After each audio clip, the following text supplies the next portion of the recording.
Godina lixa shaggaritti buttaan migira bakkee humna ittisa uummataa leenjisaa ture eebbisiise. Qophii kana dhiyeessuun kan isin faana turu ogeessota irraata biyyoolessa Oromiyaa waliin Annimoonaa Faayisaati. Oromoon wabiin jireenya isaa harka isaa akka jiru hubachuun waraanni bilisummaa Oromoo meeshaa diina irraa hiike uummata Oromoottidhaa kan jiru yoo ta'u, bu'uuruma kanaan buttaan migira bakkee humna ittisa uummataa leenjisaa ture Guraandhala 18/2022 eebbisiisee jira. Humni ittisa uummataa kun nageenya fi tasgabbii uummata naannoo eeguu cinaatti qaama fi caasaa gabroonfataa kamiyyuu ofirraa rukutuu danda'as jedhameera. Eebba humnaa ittisaa kana irratti kan argaman ajajaan waraana bilisummaa Oromoo zoonii giddugaleessaa fi miseensi koree hojii raawwachiistuu ABO Wobo jaalsanyiin ergaa dabarsaniin ummanni Oromoo waggaa 150 gabrummaa jalatti kufe dhiibbaa amaa jala kan gale afaan qawween jedhaniiru. Impaayera kana hundeeffamuu ishiirraa kaasee rakkoo amaan kan ijaaramtee fi rakkoon rakkoo dabaluun mootummoota impaayera Itoophiyaa kukuffisaa sadarkaa ofiin diigamuu fi dhodhowaa jiru irra ga'eera. Cubbuu saboota biyya kana irra ga'etu Itoophiyaa nyaachaa jiras jedhan. Shirri imimmaan haadha Oromoo dhiiga qeerroof qarree qabsoo bilisummaa Oromoo maqaa ijoollee abbaa gadaatiin takaaluuf ture dhiiga ilmaan Oromoo woboon akka fashalaa'e iman. Cubbuu miti kana sanitti dubbatu waan keenya irratti dubbachaa jira. Qabeenya namaa hataa hin jenne, qabeenya namaa saamaa hin jenne, kosii namaa dhaqaatii qabeenya biluu barbadeessaa siniin hin jenne. Kan keessan tiffadhaa akkasuma miti kan keenya tiffannoo inni miti kanneen ergamtanii as keessaa har'a maal jedhu akkam jedhu tarii dirqama kana fudhattanii as keessa jirta yoo jiraattanii warreen ergama baree warreen aanaa jiranis warreen godina jiranis dirqamshuma nuti maasofne kan akkuma jiru sanatti itti hima. Isaanis Oromoodha xiqqaattullee guddattullee Oromoo yoo ta'ani dhimma Oromoo irratti dhimma Oromummaa irratti isaan waliin haasaa isaan faana hojjechuu kan nu dhoobu jiru. Kan isaanii walii galuun nu dhoobe yoo jiraate umurii isaanii guutuu namaaf ergamu waan Oromoo dubbachuu dadhabu gara agartee barbaadame gara sana isaan ergu sanatti ergamuudhaan warra sana tuffanne jechuudha. Kaleessa OPDO innaa barbaadan ODP har'a immoo PDP garuma barbaadeetti namni jechuudha akka dubartii argite waxii waxa sunsuma jijjiirtutti garuma barbaadeetti namni isaan jijjiira. Ittimaa kana dhaqaati maaliif akkanatti hin jijjiiramtan saba keessanii dhaabbadhaa yoo saba keessanii dhaabbattan immoo waraanni bilisummaa Oromoo isin waliin hojjechuuf qophiidha jedhaati ittima. Yakkamtoonni maqaa ijoollee abbaa gadaan aangoo biyya kanaa dhuunfatan salfii tokko malee sagantaa fi karoora ilmaan naftanyaa ifaan ifatti paartii PP hundeessuun uummatatti gadi ba'an. Gocha isaanii kana dhoksuuf akka waan woboon TPLF waliin wal ta'eetti ololaa jiru. Kana ammoo isin uummata Oromoo caala woboo kan beeku hin jiru.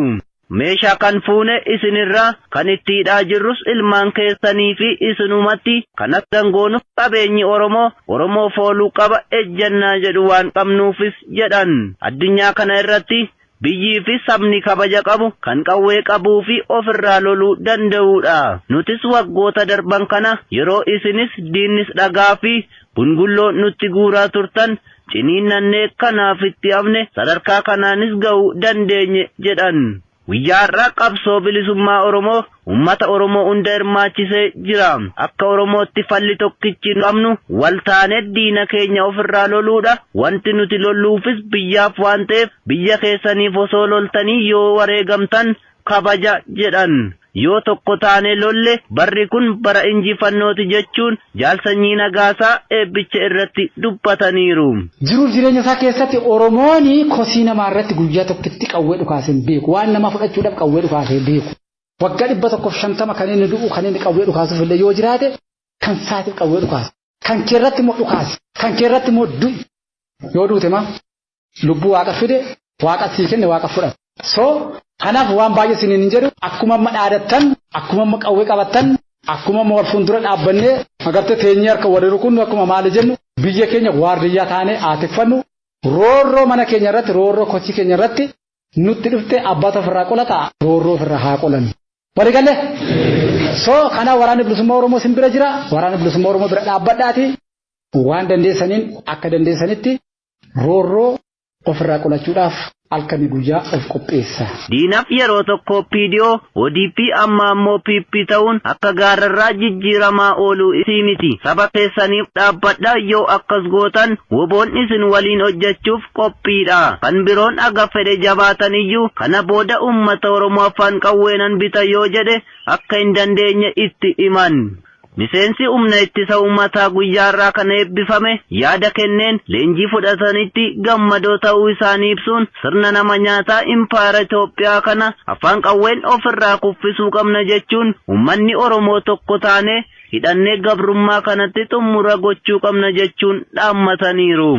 Egaa sirna impaayera mootummaa Itoophiyaa keessatti uummanni Oromoo erga kiyyoo kolonii jalatti kufee waggaa 150 karaa nagaatiin gaafatus deebiin isaa afaan qawwee waan taateef qawwee kaasee uummanni Oromoo bal'aanis haga guyyaa har'aatti eenyummaa sabummaa sarbame qawween deeffachuu amanee qawweedhaan akka cabe hubatee qawween akka deeffatu amanee waan jiruuf nutis humna ittisa uummataa godina Shawaa Lixaa giddu galeessa Oromiyaatti leenjii akka kana eebbifnee jechuudha gabaabumaan. Miseensi Koreezoonii fi abbaan jaarmiyaa buttaa sanaa ergaa dabarsaniin impaayerri Itoophiyaa waggaa 150 ture keessatti gaaffiin karaa nagaa gaafatamus deebiin isaa afaan qawwee ta'uu ibsuun bilisummaa afaan qawween akka irraa mulqame hubachuun kanas afaan qawwee qofaan akka deebifatu waan amaneef nus guyyaa irraa humna ittisa agana baay'atu aanaa kana keessatti leenjii kennuun qabsoof qopheessineerra jedhan.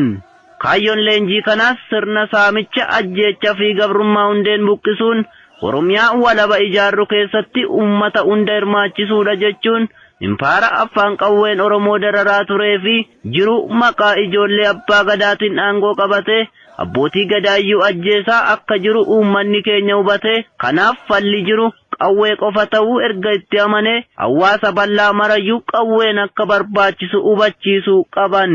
Qawwee malee fala hin qabnu uummata qawwee qabutu nagaas kabajas qaba kana hubannee uummanni keenya cufti meeshaa qabu leenjii fudhatee hidhatee falma finiinsuu qaba jechuun arraata biyyoolessa Oromiyaatti himaniiru.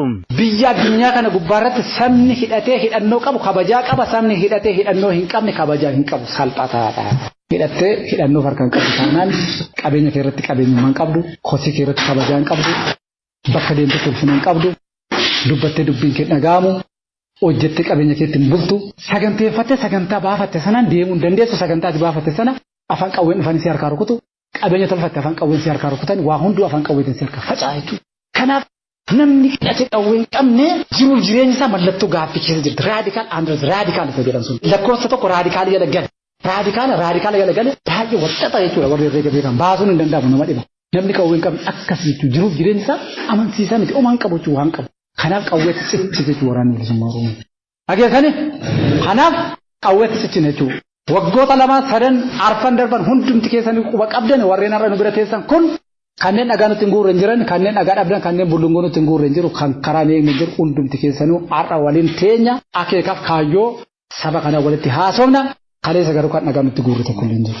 Dhagaa firarraa nutti darbatames kan alagaarraa nutti darbatames olola siyaasaas kan firaas kan alagaas jechoota silaatiin namaan hin jedhamne hunda jalaa gadi jenneet obsineet ciniinnanneet bakka beela'uun barbaachisutti beelofneet bakka du'uun nu barbaachisutti duuneet bakka obsa nu barbaachisutti obsineet qabsoo kan finnees hin geenye.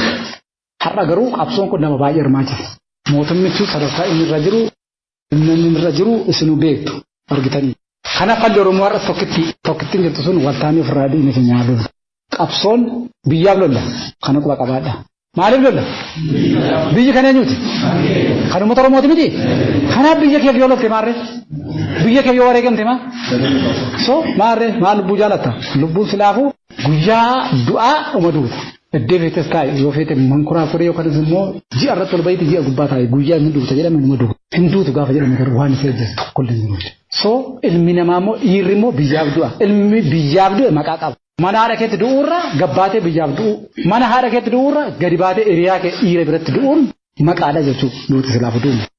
Kan biyya isaaf hin duune kan biyya isaaf wareegaman kaffalle dhalachuun iyyuu sarara turre jechuudha. Inni dhalatu biyya isaaf wareegaman kaffalle. Biyya isaaf hin duune. Dhalachuun sarara turre. Kanaaf ammallee falli jiru Oromoon ammallee filannoon inni qabu waltaanee hidhannee diina keenya loluu biyya abbaa biyyummaa keenya yookaan mirga abbaa biyyummaa keenya gonfachuu filannoon bira tokkollee hin jiru. Arra warri humna ittisa uummataa taatanii barnoota xumurtanii irbuu seentan baga geessan. Baay'ee dubbachuurra baay'ee hojjechuutu caala. Kabajni keenya hidhannaa keenya harka jira. Haa hidhannu haa lollu. Akkuma gidduu kana dhaadattan aadaa seenaa biyya keenyaaf waardiyyaa haqaa ta'uu qabna. Wareegama barbaachisus haa kanfallu. Oromoon seenaa isaa keessatti yeroo takka qabeenya namaaf kosii ormaa irratti lolee hin beeku. Roorroqee fi kosii of irratti dhufte immoo abbaatu dhoowwata. Kanaaf immoo woboon isin cinaa jira. Yeroo kamiyyuu qophiin taa'aa jedhan. Dhuma irratti warreen biyya keessan gurgurtan maallaqaan bitamtan erga madiinaa fudhattanii deemtan qabeenya namaa saamaa isiniin hin jenne. Qabeenya keessan biyya keessan tikfadhaa isiniin jenne. Warreen aanaa godinaa fi isaa ol jiranuu yoo ta'e isaanis Oromoo yoo ta'an waanuma dubbanne itti nuu himaa. Nuti dhimma Oromoo fi Oromummaa irratti isaan waliin haasaa wanti nu dhoowwu hin jiru. Wanti nuuf isaan addaan oofu umurii isaanii guutuun namaaf ergamu. Waan Oromoo dubbachuu dadhabuu isaaniti jedhan. Diinaaf yeroo tokko OPDO, ODP amma immoo PP ta'uun akka gaarrarraa jijjiiramaa ooluu isaaniti. Mootummaan qawween uummata kana cabse dachee fi dinagdee uummata keenyaa saamee saamsisiisaa ture. Jijjiirama yookaan immoo maqaa abbootii gadaatiin aangoo qabatanii ijoollee abbaa gadaa jechuun abbootii gadaa Oromooyyuu ajjeesaa akka jiran uummanni keenyas hubatee kana falli isaa qawwee ta'uu erga itti amane hawaasa bal'aa keessa socho'u marattiyyuu qawween uummataaf akka barbaachisu barsiisaa deemuu danda'uu qaban. Qawwee malee fala hin qabne. Uummata qawwee qabutu nagaa qaba. Uummata qawwee qabutu kabajama. Kanaaf qawween kabaja akkanni namatti toru beeknee uummanni keenyas dargaggoonni dargaggeessi jaarsa jaartii osoo hin jenne meeshaa qabnu kana leenjinee diina dura ittiin akka dhaabbannuun dhaamsa koo gamanumaan fixadhaachuu barbaada. Egaa dhaggeeffattootaaf daawwattoota keenya kabajamoo qophii eebbaa humna ittisa uummataa woboo zoonii giddu galeessaa ilaalchisuun qopheeffanne kan hanga ammaa ture. Kan isin waliin ture anni moonaa faayisaan ture. Waan nu hordoftaniif guddoo galatoomaa. Horaa bulaa deebanaa. Gadaan gadaa xumura gabrummaati. Injifannoon uummata Oromoof.